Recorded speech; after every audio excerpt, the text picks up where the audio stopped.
से मेरी मुश्किलें बड़ी हैं, ये मुश्किलों से कह दो मेरा खुदा बड़ा है।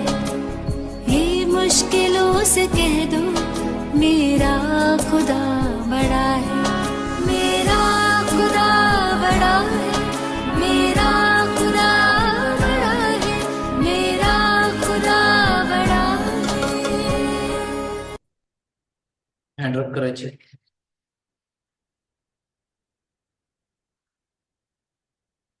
हळूवार आपले डोळे ओपन फिरवा, डोळे ओपन करायचे,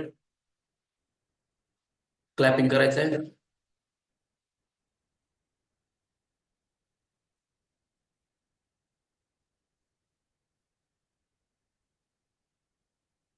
उजव्या हाताने डाव्या साईडला स्वतःचं नाव घेऊन शब्दास केल्या. शब्दास ऋषिकेश. गुड मॉर्निंग परत एकदा सगळ्यांना. Good morning. गुड मॉर्निंग मुक्ताताई. Good morning. Good morning. Good morning अक्का. गुड मॉर्निंग अण्णा. गुड मॉर्निंग मनीषाताई. ओके, रेणुका कुठे गेली? ती थोडी आजारी आहे. असं काय? चालेल. तर आपलं त्या दिवशी कुठपर्यंत आलो होतो आपण? विटामिन B3 पर्यंत आलो होतो. तर त्याच्या आधी आपण काय काय हे केलं थोडं रिकॅप करूया. तर कोण सांगेल मला आधी आपण काय काय ऐकलं?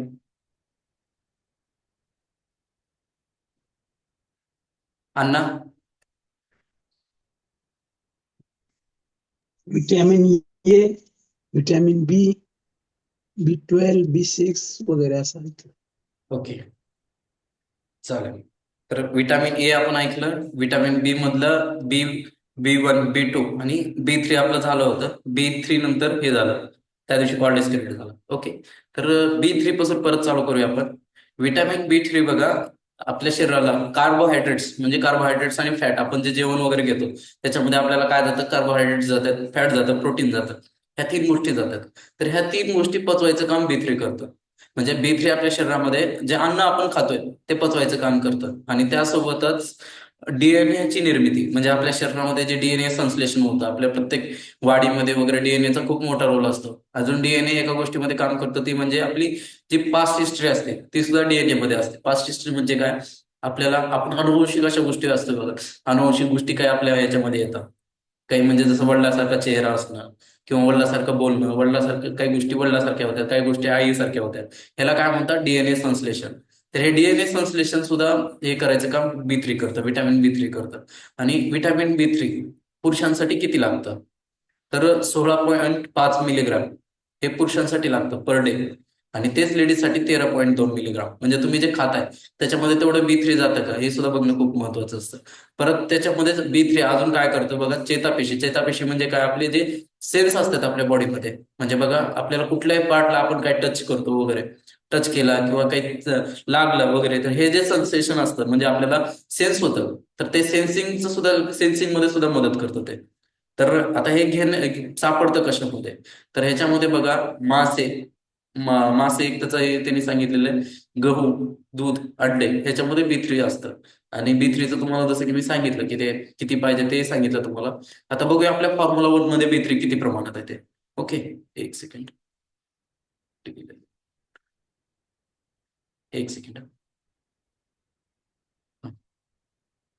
तर B3 आपल्या ह्याच्यामध्ये जवळपास 20 मिलीग्रामच्या आसपास आहे. म्हणजे एका शेक मध्ये तुम्ही जवळपास 15 मिलीग्रामच्या आसपास, म्हणजे एका स्पून मध्ये 5 मिलीग्राम एवढं B3 राहतं. तर हे जवळपास किती? आपण 15 मिलीग्रामच्या आसपास आपल्या एका शेक मध्ये जातं ते.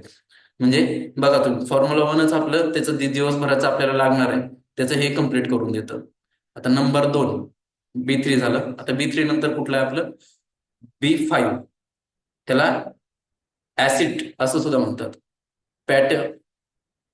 पॅन्टोथेरिन ऍसिड. आणि अॅमिनो ऍसिड आणि कार्बोहायड्रेट्स पचवण्याचं हे काम करतं. ह्या पचवण्यासाठी आवश्यक जीवनसत्व आहे, हार्मोन्स आणि कोलेस्ट्रॉल आणि पित्ताशयातील आम्लाच्या निर्मितीसाठी हे महत्वाचे आहे. आता पित्ताशयातील आम्ल म्हणजे काय? आपलं जे जठर असतं त्याच्यामध्ये बघा हायड्रोक्लोरिक ऍसिड असतं. ते काय करतं? आपलं अन्न पचवायचं काम करतं. म्हणजे आपण जे खातो त्याचं विघटन करायचं काम हायड्रोक्लोरिक ऍसिड करतं.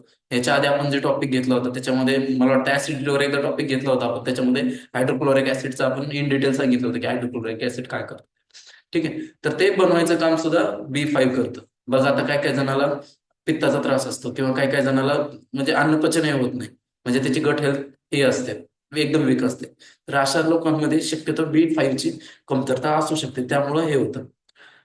आणि दुसरी गोष्ट काय, हार्मोन्स इनबॅलन्स. हार्मोन्स इनबॅलन्स म्हणजे काय, बघा तुम्ही आता बऱ्याच जणांना आता कॉमन गोष्टी अशा दिसत आहेत, म्हणजे कॉमनच झालेले ते.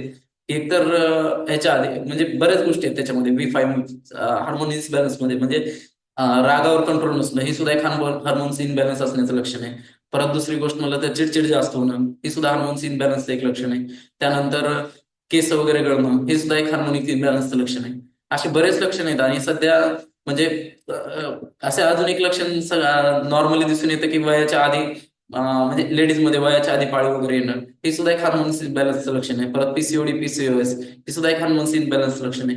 हे असे जे हार्मोन्स इनबॅलन्सचे लक्षण आहेत हे सुद्धा B5च्या कमतरतेमुळे होऊ शकतात. त्यानंतर कोलेस्ट्रॉल म्हणजे काय, आपल्या शरीरामधलं फॅट नियंत्रित करणं. फॅट मध्ये जसं की मी ह्याच्या आधी बऱ्याच वेळेस सांगितलं तुम्हाला की बॉडी फॅट आहे, विजरल फॅट आहे, ट्रान्ससॅच्युरेटेड फॅट आहे. हे ज्या प्रकारचे फॅट आहेत हे फॅट सुद्धा नियंत्रित करायचं काम सुद्धा B5 करतं. आणि त्यासोबतच जसं की मी सांगितलं की पित्ताशयातील आम्लाचं हे करणं. आता हे भेटतं कशातून, तर आपल्याला हे टोमॅटोमध्ये सापडतं. B5 हे टोमॅटोमध्ये सापडतं. आता बघूया आपल्या फॉर्म्युला 1 मध्ये B5 आहे का, बरोबर. तर फॉर्म्युला 1 मध्ये B5 विटॅमिन B5 आहे ते 8 मिलीग्राम आहे, म्हणजे 2 मिलीग्राम एका शेकमधून आपल्याला ते B5 जातं आपल्या बॉडीमध्ये. तर म्हणजे तुम्ही आता एक गोष्ट लक्षात आली असेल तुमच्या की बघा तुम्ही जे आपण जीवनसत्व बघतोय ते सगळे ऑलमोस्ट सगळे जीवनसत्व आपल्या फॉर्म्युला 1 मध्ये अवेलेबल आहेत. त्यानंतर आता जाऊया आपण B6 कडे. B6 म्हणजे काय, त्याचं नाव आहे पायरेडॉक्सिन. ते प्रोटीन्स आणि ग्लुकोज चा वापर होण्यासाठी मदत करते. हिमोग्लोबिनची निर्मिती करायचं काम करतं. निर्मितीमध्ये महत्वाचा वाटा आहे. आता बघा बऱ्याच जणांना हिमोग्लोबिनचा प्रॉब्लेम असतो. आता म्हणजे मी लातूरचे माझे म्हणजे मित्राची आईच आहे, त्यांना हिमोग्लोबिन त्यांच्या बॉडीमध्ये खूप कमी प्रमाणात तयार होतं. त्यामुळे होतं काय की त्यांचे पाठीचे हाड वगैरे दुखतात. त्यांचं वय आता जवळपास 67-68 वर्षाच्या आसपास आहे, बरोबर. म्हणजे काय बघा, हे सुद्धा B6 जर आपल्या बॉडीमध्ये कमी असेल तर ते हिमोग्लोबिन निर्मिती सुद्धा होत नाही. आणि बऱ्याच जणांना ज्यावेळेस हिमोग्लोबिन निर्मिती होत नाही तर त्यावेळेस शक्यतो असं जाणवतं, आळस जास्त जाणवतो. परत काही काही जणांना झोप जास्त येते, ज्याच्यामध्ये हिमोग्लोबिनचं प्रमाण कमी असतं अशा लोकांना. किंवा व्हाईट ब्लड सेल WBC जे त्याचा काउंट वाढला तरी असे परिणाम आपल्याला दिसून येतात. म्हणजे आळसीपणा जास्त येणं, परत झोप अति झोप येणे हे सुद्धा जाणवतं त्याच्यामध्ये. तर हे असं जर आता आपल्याला B6 पाहिजे असेल तर ह्याला तुम्ही अंडे आहेत, बटाटे, केळी, अक्रोड ह्या फळामध्ये B6चं प्रमाण खूप चांगल्या प्रमाणात आहे. त्यासोबत तुम्ही पालक सुद्धा ऍड करू शकता. पालकामध्ये सुद्धा B6 खूप चांगल्या प्रमाणात अवेलेबल आहे. त्यासोबतच शेंगदाणे आहेत, डाळी आहेत, विविध प्रकारच्या आपल्या ज्या डाळी आहेत त्यामध्ये सुद्धा B6 अवेलेबल आहे. तर तुम्ही तुमच्या आहारामध्ये ते ऍड करून त्याचं प्रमाण तुम्ही नक्कीच वाढवू शकता. आता B6 नंतर येतं B7 बायोटिन. बायोटिन हे काय करतं, आपल्या कार्बोहायड्रेट्स आणि फॅट्सच्या वापरासाठी आवश्यक जीवनसत्व आहे. विविध प्रकारचे अन्न पदार्थांमध्ये सूक्ष्म प्रमाणात सापडते. हे ह्याचं एवढं जास्त नाही, कारण हे खूप मिली प्रमाणात, म्हणजे हे काय आपण जे म्हणतो एकदम सूक्ष्म, म्हणजे काय एकदम लहान न्यूट्रिशन. आता त्याला मला शब्द सापडला त्याला सांगायला, लहान न्यूट्रिशन हे ह्या प्रमाणात हे भेटतं बायोटिन. आता त्यानंतर B9 फोलोटेट. DNA संश्लेषण, पेशीमध्ये विभाजन व लाल रक्तपेशी निर्मितीसाठी आवश्यक जीवनसत्व आहे.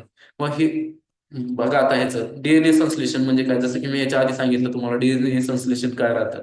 त्यानंतर पेशी विभाजन. आता बघा पूर्ण बॉडी आपली सेल्स न बनलेली आणि आपल्याला म्हणजे आपण झोपलेला असताना, जागा असताना, काम करताना प्रत्येक वेळेस आपल्या बॉडीमध्ये सेल्स तयार होतात. मग हे सेल्स विघटनाचं काम करतं B9 आपल्या बॉडीमध्ये, म्हणजे नवीन सेल्स तयार करणं. त्यासोबत लाल रक्तपेशीची निर्मिती करणं, म्हणजे काय रेड ब्लड सेल्स. तुम्ही ज्यावेळेस हे करता ब्लड चेकअप वगैरे करता तर त्याच्यामध्ये WBC RBC एक काउंट असतो. तर हा आरबीसी निर्माण करायचं काम सुद्धा B9 करतो. म्हणजे बघा काय काय जणांच्या बॉडीमध्ये रक्त कमी आहे म्हणते, डॉक्टर सांगतात रक्त कमी आहे, पण ते हे सांगत नाही की ते काय कशामुळे कमी आहे. तर त्याच्यामध्ये B9चा एक मोठा वाटा असू शकतो की ज्याच्यामुळे ते रक्त कमी राहतं. आणि हे B9 भेटतं कशातून आपल्याला, बरोबर? तर हिरव्या पालेभाज्या आहेत, त्याच्यामधून आपल्याला रक्ताचं हे भेटतं. जसं की मी पालक एक सांगितलं, त्यासोबतच मुळा आहे, सॉरी मुळा म्हणतो, मेथी आहे, परत अजून पालक, चुका वगैरे ह्या अशा ज्या हिरव्या पालेभाज्या आहेत त्याच्यामध्ये आपल्याला B9 व्यवस्थित प्रमाणात आपल्या बॉडीला भेटतं. त्यासोबतच बघा तृणधान्य आणि चण्यामध्ये B9चं प्रमाण खूप चांगल्या प्रमाणात आहे. हे झालं ह्याच्यासोबत. आता बघा हे जे B9 आहे हे किती प्रमाणात असलं पाहिजे. आता ह्याच्यामध्ये लेडीज आणि जेंट्ससाठी दोघांसाठी एकच त्याचं प्रमाण दिलेलं आहे, 200 मिलीग्राम पर डे आपल्या बॉडीमध्ये 200 मिलीग्राम गेलं पाहिजे. आणि दुसरी गोष्ट म्हणलं तर हे शरीरात दीर्घकाळ साठवलं जात नसल्यामुळे ते रोज आहारातून मिळवलं पाहिजे.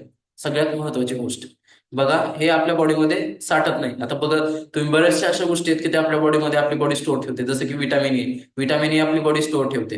त्यानंतर बघा कॅलरीज स्टोअर ठेवते, ही कॅलरीज सुद्धा आपली बॉडी स्टोअर ठेवते. पण विटामिन B9 हे असं आहे की हे स्टोअर राहत नाही, हे आपल्याला दैनंदिन आपल्या आहारामध्ये घेणं खूप गरजेचं असतं, बरोबर? त्यासोबतच आता आपण बघूया आपल्या फॉर्म्युला 1 मध्ये B9 आहे का, B7 आहे का? ओके, एक सेकंड. फॉर्म्युला 1 B6 बघा, मी जसं की सांगितलं तुम्हाला 3.2 mg आहे आणि B9 240 mg आहे. म्हणजे बघा आपल्याला 200 mg ची दिवसभरामध्ये गरज आहे, तर ते 240 mg च्या आसपास आपल्याला फॉर्म्युला 1 मध्ये भेटतं. म्हणजे बघा तुम्ही जर एक ऑब्झर्वेशन केलं असेल आतापर्यंत मी जेवढे जीवनसत्व तुम्हाला सांगितलं ते जेवढ्या प्रमाणात आपल्या बॉडीला पाहिजे तेवढ्या प्रमाणात आपल्या फॉर्म्युला 1 मध्ये अवेलेबल आहेत सगळेच. आता त्यानंतर B9 झाल्यानंतर सगळ्यात लास्टचं येतं आपलं B12. बघा B12 एक तर DNA ची पुनर्निर्मिती, म्हणजे डीएनए दुसरा डीएनए तयार करणं, पेशीची निर्मिती, चेतापेशीचं कार्य, ह्यामध्ये ह्या जीवनसत्वाचा खूप मोठा वाटा आहे. आणि तसंच हे हे विटॅमिन पुरुषांना प्रतिदिन 1.4 मिलीग्राम तर महिलांना 1.2 मिलीग्रामच्या आसपास असतं. आता हे लागतं. आता विटॅमिन B12 ची जर डिफिशियन्सी असेल तर आपल्या बॉडीला जाणवतं काय ते बघूया आपण, एक सेकंड. विटॅमिन B12, हा विटॅमिन B12. तर आपल्या ह्याच्यामध्ये विटॅमिन B12 आहे का हे बघू पहिल्यांदा. विटॅमिन B12 जवळपास 1.6 mg, मी जसं जे प्रमाण सांगितलं त्या प्रमाणामध्ये आपल्या ह्याच्यामध्ये आहे ते विटॅमिन B12. आता विटॅमिन B12 ची जर डिफिशियन्सी असेल, आपल्याला कमतरता असेल, तर ते काय करतं, विटॅमिन B12 ची कमतरता ही अशी स्थिती आहे ज्यामध्ये शरीरामध्ये विटॅमिन B12 ची सामान्य प्रमाणापेक्षा कमी प्रमाणात निर्मिती होते. लाल रक्तपेशी तयार करण्यासाठी विटॅमिन B12 आवश्यक आहे व त्याच्या कमतरतेमुळे निरोगी लाल रक्तपेशींचा अभाव निर्माण होतो व जे संपूर्ण शरीरामध्ये ऑक्सिजन वाहून नेण्यासाठी जबाबदार असतात. पुरेशा प्रमाणात लाल रक्तपेशी ऊती व यांना पुरेसा ऑक्सिजन मिळत नाही, परिणामी शरीर अयोग्यरित्या कार्य करू शकते व उपचार न केल्यास त्याचा गंभीर परिणाम होऊ शकतो. म्हणजे काय, न्यूरोलॉजिकल नुकसान म्हणजे काय, जे आपल्याला बघा सेन्सेशन रिलेटेड प्रॉब्लेम असतात, तर हे असे प्रॉब्लेम B12च्या कमतरतेमुळे होऊ शकतात. तर B12चं मी प्रमाणे सांगितलं तुम्हाला किती लागतं ते. आणि B12 ची कमतरतेची लक्षणं आता बस, जसं की मी ह्याच्या आधी एकदा सांगितलं होतं की B12 पडल्यावर काय लागतं, तसंच अस्वस्थता, परत कमकुवत स्नायू म्हणजे काय, आपले मसल्स वीक असणं असं फील होतं, सौम्य उदासीनता म्हणजे काय, एकदम असं नर्वसनेस फील होणं, किंवा आळशीपणा जास्त येणं, किंवा चिंता वगैरे, म्हणजे जे हार्मोन इम्बॅलन्सचे लक्षण आहेत ते. परत हे सगळ्या गोष्टी याच्यामध्ये असू शकतात. व हे सगळं परत मळमळ होणं, अशक्तपणा येणं, मळमळ, उलट्या, अतिसार, हात पायाला मुंग्या येणं, वेदनादायक किंवा लाल जिभेमध्ये तोंडात अल्सर म्हणजे तोंड येणं, हे सुद्धा त्याचं एक लक्षण राहतं. परत वजन कमी होणं, दृष्टी समस्या म्हणजे जे डोळ्याला वगैरे समस्या येतात ते सुद्धा असू शकतात. व पिवळ्या त्वचेचे प्रदर्शन म्हणजे काय, पिवळ्या त्वचेचे प्रदर्शन कधी होतं, ज्यावेळेस कावीळ वगैरे होतं त्यावेळेस. ह्या सगळ्या लक्षणं B12च्या कमतरतेमुळे होतात आपल्याला. तर आजच्या ह्याच्यामध्ये आपण जवळपास विटॅमिन B हे पूर्ण कव्हर केलेलं आहे. आता त्यानंतर उद्या जाऊया आपण विटॅमिन C वर. ओके, असं प्रत्येक दिवशी एक एक विटॅमिन कव्हर करू. आणि आता दुसरी गोष्ट, आपल्याला ते विटॅमिन B12 आपल्या ह्याच्यामध्ये फॉर्म्युला 1 मध्ये अवेलेबल आहे, तेही सांगितलं मी तुम्हाला किती प्रमाणात आहे. आता त्यानंतर उद्या जाणार आपण विटॅमिन C वर, त्यानंतर विटॅमिन D होईल आणि विटॅमिन डी बायोटिन, डी मधलंच डी बायोटिन एक आहे आणि त्यानंतर विटॅमिन ई. अशा ह्याप्रमाणे ही सिरीज आपली कम्प्लीट होणार आहे पूर्ण विटॅमिनची. तर हे पूर्ण सिरीज आपण बघूया याच्या पुढे. चालेल, तर ह्यामध्ये काही लक्षात आलं नसेल किंवा काही अजून माहिती पाहिजे असेल तर नक्कीच विचारू शकता.